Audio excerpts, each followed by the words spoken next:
warri akka artista Hacaaluu Hundeessaas taatanii artistoonni keenya hin gaati deebi'a. Isoo dhugaan siniin jira.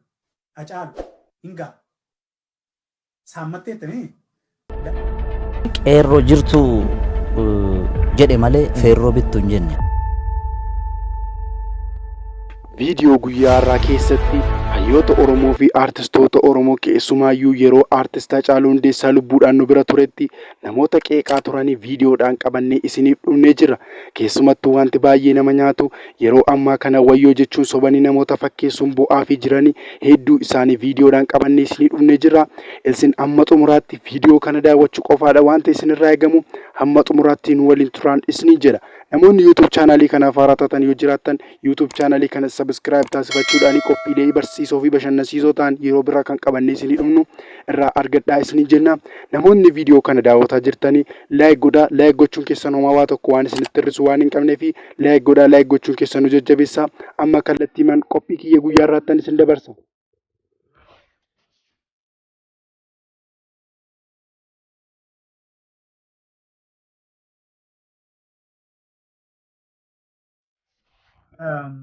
Warri akka artista Hacaaluu Hundeessaas taatanii artistoonni keenya hin gaati deebi'a. Isoo dhugaan siniin jira. Hacaaluu hin gaa. Saammatteettanii. Al tokkicha erga kiyyoo sitti xaxanii kan isaanii keessi kaa'anii waasi gurshuu jalqabanii achi keessaa ba'uuni lubbuu kee irratti faradoo akka ta'e nan beeka. Makiinaa fudhatteef caccabduu makiinaa bilxiginnaan sitti kenniteef lafa hektaara 6,000 yookiin 600 yookiin maaloo 6 sitti kenniteef biizinesii irratti eeyyama sitti kennitee alaagashuu keessaa gaa baasuu kana iddoo kaleessi Tigireen hojjettu dabarsitee sii kenniteef jettee Oromoo quuqama kaleessa Oromoof qabdu ni dhisi. Miliyeenarii ta'uu dhiistee akka biilgeetu to'ati biliyeenarii taate na fayyadda malee namni toonaan. Oromoo akkuma abbaa qabeenyaa kanaa akkuma nama kanaa Oromoo naa gargaarta malee anaan namniitu. Garuu ijoollee qindeessitee orgaanaayiz gootee weellistoota qabsaa'ota warra kaan taargeet gochisiistee adda fuutee iddoo lamatti qochisiistee isaan kaan Shimallis faa jala isaan kaan kunoo Taakkilee Uumaa jala gashitanii ijoollee gandatti deebistee ambomee mucaa fulli sanan amboof qabsaa'e miti. Qabsaa'onni amboo Oromiyaadhaaf qabsaa'an kaayyoo fufaa hubadhu. Goota amboo biqilte qaxalee mucaa sana mee yaadadhu. Injiinariingiidhaan Adaamaa Yuunivarsiitiidhaan baatee bosona galte. Achii booda waraana turtee dirree turtee galtee uummata ishee amboo karaa nagaatiin ijaaruudhaaf jennaan fuutanii kiyyootti xaxxanii mootummaan kee ati deeggaraa jirtu kun deebitanii mana hidhaatti ukkaamsitanii mucaa qulqulluu qaxalee mucaa amboo gootota amboo tokko lama waan si lakkaa'ee fixu miti. Kumaatamatu jiru. Amboo akkaati yaaddu kanatti dantaadhaan hin bitamu. Ijoolleen amboo qabsaa'onni amboo sammuun isaanii sammuu Oromiyaa qofatu hin taane sammuu addunyaati. Ati eessaa baate nama nana. Eessaa baateetu gandaan Shimallisii faa ijoollee warra tikee sana sekuriitii kana damballaash faa jala galteetu attama baakee abbee ijoollee gandaan qooddaati Hacaaluu. Namni eessa geessi mucaan kun jennee nuyi abdannu addeetu raqa irratti akka namicha kana raqa irratti haftaa. Ati raqa. Ati qaxalee namaan turre ati nama raqatti kufturaati. Akkasiiti. Ijoollee keenya gandaan lagaan qoodda taanaan kana booda immoo mana ati jalqabsiiste maaloo sana kaampaanota keessan walumatti qabeetanii ijoollee ergeetan taajabbii neetwoorkii miila kee jala mana kee keessaa qaba waan ta'eef waraabsiseetan shookoo kanarratti Oromootti agarsiisa. Ilaa jedheetan ilaa waa'ee Hacaaluu Hundeessaa jedheetan tokko tokkoon sitti agarsiisa. Biyya bilisaa keessan jira waa tokko nan gootu nan dhufas ijaanis sin argas. Guyyaa Waaqayyo jedhe injifannoodhaan nan dhufa. Oromoon immoo hin injifata. Viidiyoo kanarraa akkuma argitanitti namni kun artist Haacaaluu Hundeessaadhaan akkana jechuun wantoota hedduu dubbateeti jira. Keessumattiyyuu barreeffama asirratti argitan kana Feerroo Bittuu kan jedhu akkasumas Jawaar Mohammadii fi namoota hedduu qeequudhaan kan beekamu maqaan isaa Dr. Beekam Gulumaa jedhama.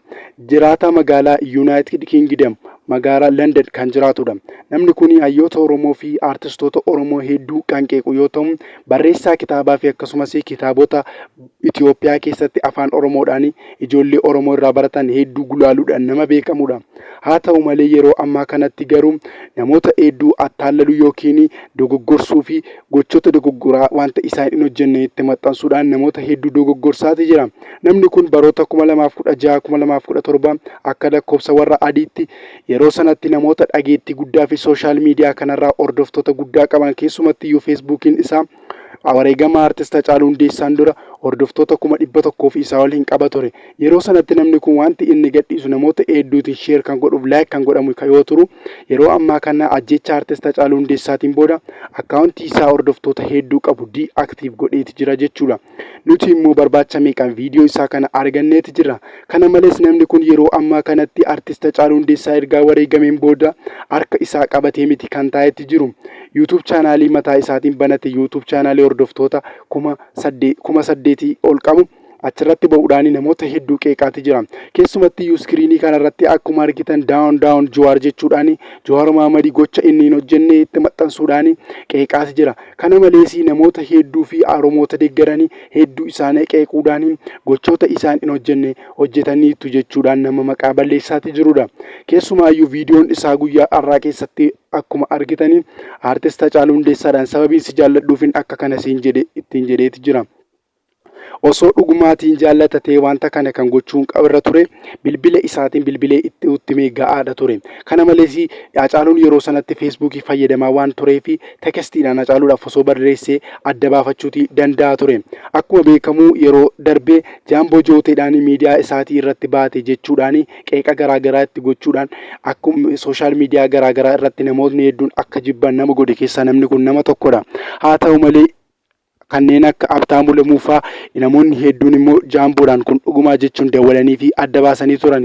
Jaamboonis dhimma kana ilaalchisee toora feesbuukii isaa irratti waan maxxanse qaba.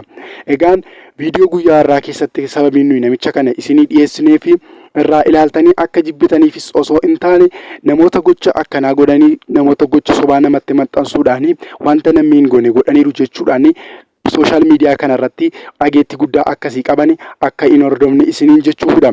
Namni kun yeroo ammaa kanatti YouTube chaanaalii isaa irratti guyyaa guyyaadhaan liivii ba'uudhaan odeeffannoo adda addaa dabarsaati jira. Kanaaf isin immoo namoonni hordoftan yoo jiraattanii ammumaa kaasaatii dhaabaa isinii jenna. Maaliif yoo jettanii yeroo sanatti artist Haacaaluu Hundeessaatti namoota itti kakaasuudhaan keessumaayyuu qeerroon ijoolleen Oromoo akka jibban kan godhe keessaa namicha kanadha jechuudha.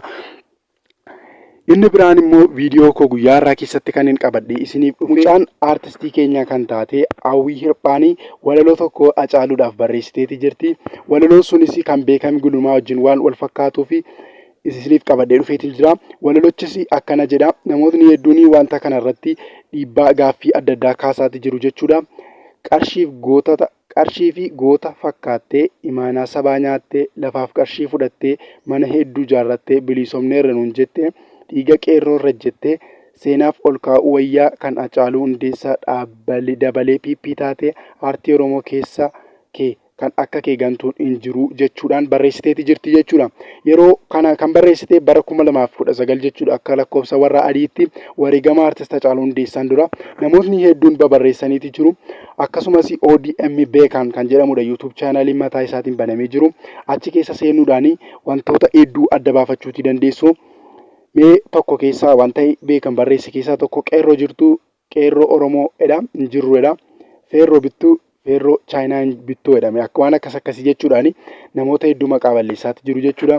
Nuti immoo kana waan irraa baruu qabdanii fi viidiyoodhaan qabannee isinii dhufnee jirra. Egaan kabajamtootaaf jaallatamtoota maatiiwwan chaanaalii keenya qophii keenya guyyaa har'aa keessatti wanta dogoggorre yoo jiraate koomentii nu kennuu dandeessu. Akkasumas qophiilee akkasii gara fuulduraatti waan babbareedoo akka isiniif qabannee dhiyaannu yoo barbaaddan koomentii jalatti nu barreessaa. Hamma xumura kanaatti waan nu daawwattaniif hedduu galatooma.